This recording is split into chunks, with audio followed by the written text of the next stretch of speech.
Next is from Robert Bailey Jr. and the subject is question, Bay benefit. Yo, K100. It's awesome to see wrestlers from all companies come together for the Chris Bay benefit this past Sunday in Vegas. If anybody listening not get a chance to see Bay's Chris Van Fleet interview, it's worth checking out. Mr. Disco, I knew you were scheduled to be there. It was nice to see you briefly come out of retirement for this special occasion. My question is regarding the overall backstage atmosphere. Did you guys reach out to you? Did any young guys reach out to you and pick your brain? How was Karrion Kross? After his match with Hammerstone, he looked like he was favoring his knee a bit. Was he just selling or did he tweak it a bit? My thoughts about the show overall and this warm regards from Robert Bailey Jr. Yeah, he took Kross's, Hammerstone's finish where your legs go underneath you? But Kross's legs got caught. So he landed on his back with his legs wrapped underneath him. It looked like the type of move that you'd tear your quad. But he said he just tweaked his ankle a little bit. So it should be fine. Nobody picked my brain, but everybody's too busy going over their match. And I actually did my spot, went home and showered and came back. Because I lived 10 minutes from there.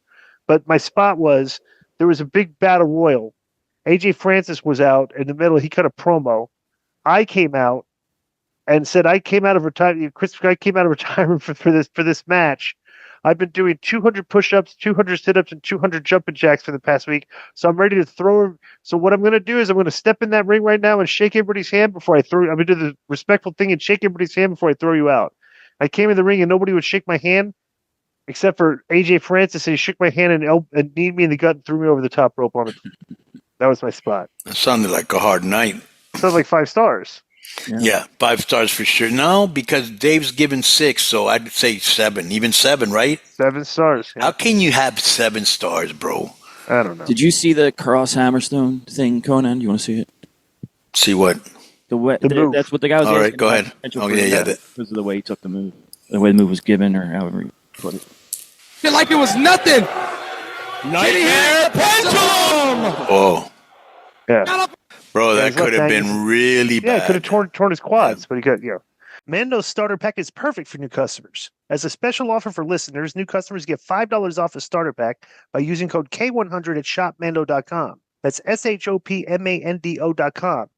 Please support our show and tell them we sent you. Smell fresher, stay drier, and boost your confidence from head to toe with Mando. All right, so let's start with Jason Turpin from Mint Hill, North Carolina. Hey, guys. An old Nitro clip featuring Conan and Ray trying to escape in a lowrider went viral with the IWC last week. It even got a like from SmackDown GM Nick Aldis. Looks like quite a few things went wrong here. Conan, what are your thoughts or memories from this moment? This clip is from a podcast called Deadlock Wrestling.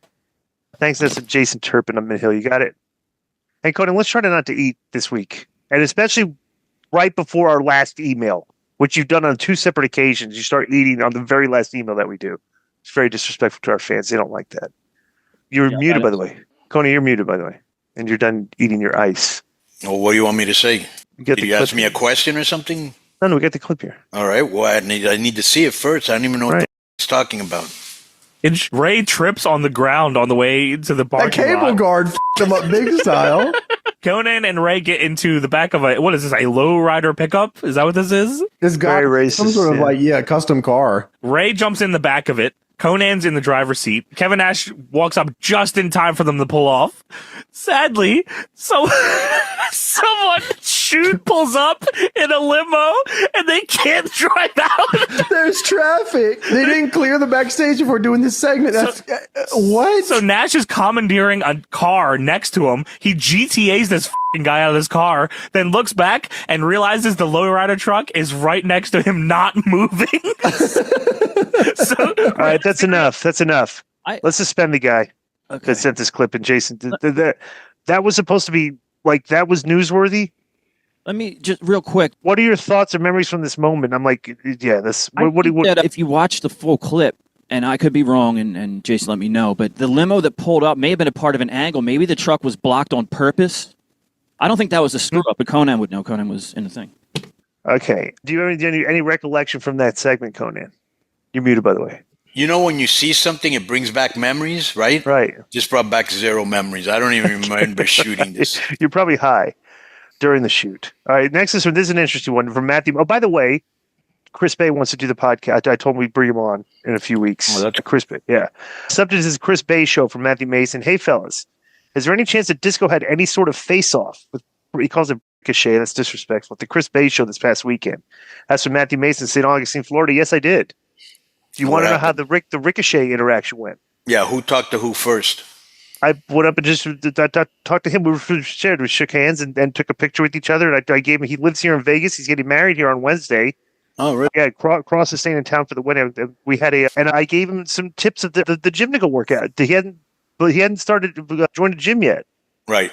And I gave him the EOS. The one I go to, EOS, is an excellent gym. And it's right. He lives right where he used to live in Southern Hills. So now, was anything brought up about? No, it was funny. Go, bro, keep it. I said, keep it up. I don't care if you bury me on social media. That's like, you're a heel. Go ahead and keep it up. It's like, yeah, this is, it's cool. Bro, but that's the one thing. People like that. Everybody's cool with me. Like everybody. Like, this whole perception of fans think I'm like, like everybody knows I'm a cool guy. I went to the show. All right. There was a lot of people there. Stuff. I went and walked up to everybody and introduced myself, shook their hands. Like you're supposed to, Right. Yeah, they got to understand. If you don't understand and you don't, go ahead. Am I? I was just saying, we had a big dinner, big Korean barbecue dinner afterwards. Right. With me, Cross, Scarlett, Bay, his girl, and a bunch of other people. We had our table, and John Morrison was our table. Oh, and that's we had a lot of very interesting conversations. Good people. Everybody did good people. A lot of interesting stuff we were discussing. So anything that you can allude to. Without saying names or exactitude. Everybody's kind of clued in about the Illuminati references at WWE, but nobody really talks about it backstage. Wow. That's very interesting. It's interesting, right? Now, what do they, because some of those people there, I know, kind of believe in the Illuminati, right? Or no? Just they know, like, the guys, right. They're conspiracy theorists, right? So, but yeah, just like, it's like it's out. But were they saying we follow this and this is definitely Illuminati stuff? No, it's the same thing. Like we said, this is obviously this all Illuminati symbolism that they put on TV. That if you're into that, right, it's the same thing. Whether they're doing it, we don't know. But like it is. There's no way they can do without knowing.